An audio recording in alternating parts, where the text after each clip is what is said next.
Ethanoyl factory ఈ ప్రాంతాన్ని 12 గ్రామాలని విషంలో ముంచేసే ఒక ఫ్యాక్టరీ ఇక్కడికి వచ్చింది. ఆ ఫ్యాక్టరీ పూర్తిగా మూసివేయాలి, ఆ పనులని పూర్తిగా ఆపివేయాలి. వాళ్ళకి సంబంధించిన యంత్రాలు కానీ మనుషులు కానీ ఆఫీసు కానీ ఏమైనా ఉంటే ఇక్కడ నుంచి పూర్తిగా వెకెట్ చేసిపోవాలి. అప్పటి వరకు మేము ఈ ప్రాంతంలో ఉండేటువంటి వాళ్ళు పోరాటాన్ని ఆపరు. అది శాంతియుత పోరాటమే. మా రఘు చెప్పినట్లు స్వయంగా ముఖ్యమంత్రి గారే దాని మీద దృష్టి పెట్టాలి. ఎప్పుడైనా సరే ఒక ప్రాంతం అభివృద్ధి దేని మీద ఆధారపడి ఉంటుందంటే ఆ ప్రాంత ప్రజలు సంతోషంగా ఉన్నప్పుడు, దుఃఖంతో ఉన్నప్పుడు. రైతు ఏడ్చిన దేశం బాగుపడదు అని కవి రాశాడు. రైతు కంట్లో దుఃఖం ఉండకూడదు, అట్లే మనిషి ఎవరు దుఃఖపడకూడదు.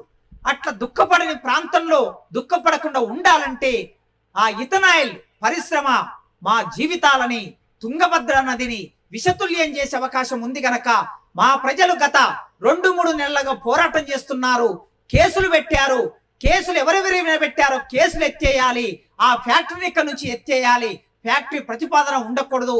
ఈ 2 విషయాలని పెదదనవాడ గ్రామం వేదిక మీద నుంచి ముఖ్యమంత్రి గారికి నేను విజ్ఞప్తి చేస్తున్నా.